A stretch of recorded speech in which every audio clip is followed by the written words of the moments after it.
Kalau kita lihat kan, single premi ini ada 2 jenis gitu ya. Yang pertama memang kalau, single premi yang ditujukan untuk kemudian heavy di investment, seperti banyak dilakukan di single premium unit link atau yang, berupa endowment gitu ya. Ini memang, sangat tertekan tahun lalu karena memang kondisi pasar yang tidak menentu. Jadi, dari sisi asuransi kita sangat sulit untuk kemudian bisa melakukan, apa namanya ya, menginvestasikan uang premi yang kita terima. Single premium yang lain yang cukup banyak itu adalah memang dari sisi asuransi jiwa kredit. Memang kami di BRI Life ini karena, kami adalah perusahaan anak di BRI, kami cukup banyak, menutup, single premi untuk asuransi jiwa kredit. Jadi kalau kita coba lihat memang tahun lalu itu, untuk single premium jiwa kredit kami sekitar 30% dari total premi kami. Jadi memang, regular premi itu akan tetap banyak, karena memang itu juga yang menjadi tumpuan kami untuk bisa menghasilkan, apa namanya, kontinuitas pembayaran premi gitu ya. Dan kemudian memang, segmen pasar yang kami sasar memang lebih banyak menengah ke bawah dan ini memang hanya cocok dengan produk-produk proteksi dengan pembayaran premi yang berkala. Jadi memang ini, akan tergambar dan ke depan sepertinya ini memang menjadi tren yang akan sangat baik ya untuk dilakukan oleh perusahaan asuransi jiwa dalam memberikan proteksi kepada masyarakat. Demikian mungkin Mas Bram.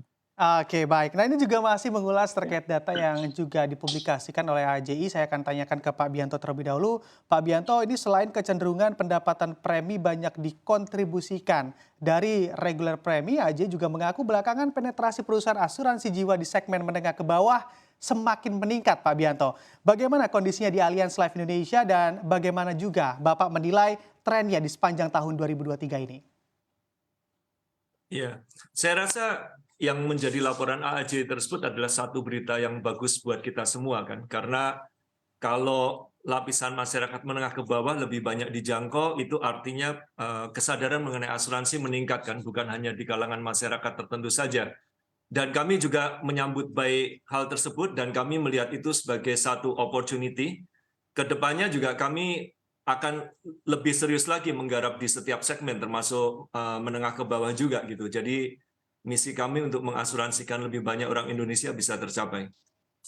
Oke, baik. Pak Bianto, sebetulnya melihat begitu ya realita yang ada di lapangan dengan konsumen dari kalangan menengah ke atas ini cukup cenderung wait and see di tengah volatilitas yang terjadi. Apakah memang ini juga menjadi kekhawatiran bagi para pelaku di asuransi?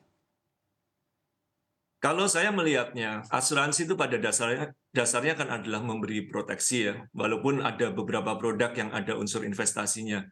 Jadi seharusnya kondisi ekonomi itu buat sebagian masyarakat, sebagian pembeli kan adalah protection seeker kan.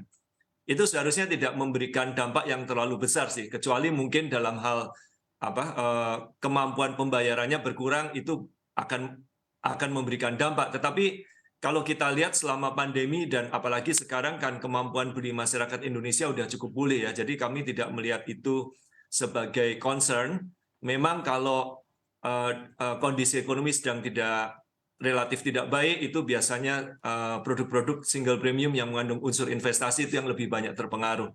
Tetapi saya masih percaya market proteksi sendiri masih cukup besar, sehingga itu yang kami coba untuk mengcapitalize agar lebih banyak customer yang membeli produk asuransi despite of kondisi market yang ada gitu. Oke, baik. Apakah memang sama halnya juga yang terjadi di BRI Life, Anda menanggapinya juga demikian, Pak Iwan? Ya, jadi memang kalau kita lihat kan produk-produk proteksi ini memang sangat dibutuhkan, apalagi dengan pandemi memang awareness orang mengenai asuransi ini menjadi sangat penting ya untuk proteksi.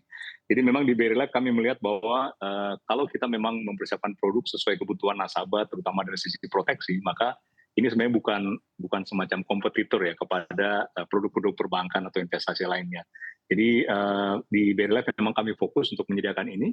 Dan kalau kami melihat data kami tahun lalu itu memang dari total sekitar 20 juta nasabah yang ada di kami per akhir tahun lalu, sekitar 15 juta itu memang nasabah-nasabah yang membeli pure protection gitu ya. Jadi ini di luar nasabah AJK yang memang kami cover cukup besar juga gitu. Jadi memang ini kondisi yang mengemuka dan menurut saya dengan adanya peningkatan awareness mengenai resiko ini menjadikan sebenarnya produk-produk proteksi asal bisa dikemas dengan baik itu akan bisa menjadi potensi baru ke depan. Hanya tantangannya memang bagaimana kita memasarkan gitu ya, karena proses pemasaran ini menjadi penting, karena ini akan menentukan apakah produk yang kita pasarkan itu bisa dengan premi yang terjangkau atau tidak. Oke, Demikian Mas Bram. potensi dan juga tantangan yang baru begitu ya, yang juga harus dicermati ke depannya. Ya. Nah, saya akan membacakan satu buah data begitu ya dari LPS, Pak Iwan. Berdasarkan data LPS, simpanan nasabah kaya atau rekening dengan nominal simpanan di atas 5 miliar rupiah per Desember 2022 mencapai 4.380 triliun rupiah atau secara persentase naik sebesar 3,9% secara tahunan. Melihat kondisi ini, ada kekhawatiran dari LPS bahwa para nasabah kaya cenderung wait and see di tengah ketidakpastian global sehingga memilih menumpuk dananya di deposito. Namun sebagai konfirmasi juga, jika dari kacamata perusahaan asuransi jiwa, bagaimana Pak Iwan Anda memandang prospek dari demand dan juga kebutuhan proteksi asuransi dari nasabah-nasabah menengah ke atas pada tahun 2023 ini? Silakan Pak Iwan. Ya, jadi memang nasabah segmen ini kan punya kebutuhan tertentu gitu ya. Nah, memang di BRI Life kami melihat bahwa kebutuhan utama yang ada sekarang adalah memang peningkatan kebutuhan akan proteksi. Dan kita memang sedang mempersiapkan juga satu produk di mana kita bisa memenuhi kebutuhan mereka dengan produk proteksi. Jadi produk proteksi semacam whole life gitu ya, yang bisa memberikan manfaat yang signifikan pada saat nasabah tersebut meninggal dunia untuk kemudian diberikan menjadi semacam legacy kepada keluarganya. Jadi ini yang kami lihat memang menjadi salah satu hal yang dibutuhkan. Jadi meskipun produk-produk seperti ini tentu preminya akan cukup signifikan mahal, tetapi tentu tidak akan sebanding dengan deposito yang mereka sudah simpan itu ya. Jadi secara proporsional sendiri harusnya ini tidak menjadi saingan bagi tingkat deposito yang ada sekarang ini seperti yang disampaikan tadi. Jadi kami melihat memang potensi proteksi masih ada dan semakin besar.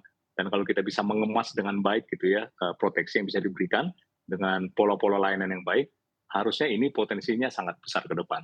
Oke, potensinya masih sangat besar. Apakah ini juga menjadi hal yang sama juga bagi Anda, Pak Bianto, melihat begitu ya demand dari prospek tentunya terkait asuransi di sepanjang tahun 2023 ini?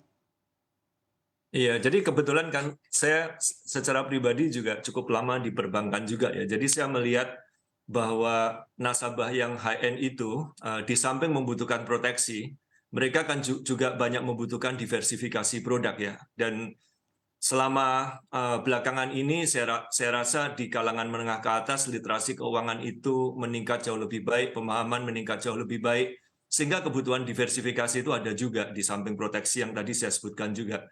Jadi kami dari Allianz mencoba untuk selalu menyesuaikan dengan kebutuhan tersebut dan kami percaya kalau kami bisa menghadirkan produk-produk yang sesuai dengan kebutuhan dan dipasarkan oleh tenaga pemasar kami dengan cara yang tepat, itu akan menciptakan satu opportunity buat kita maupun buat calon nasabah kita untuk mendapatkan solusi keuangan yang lebih komprehensif.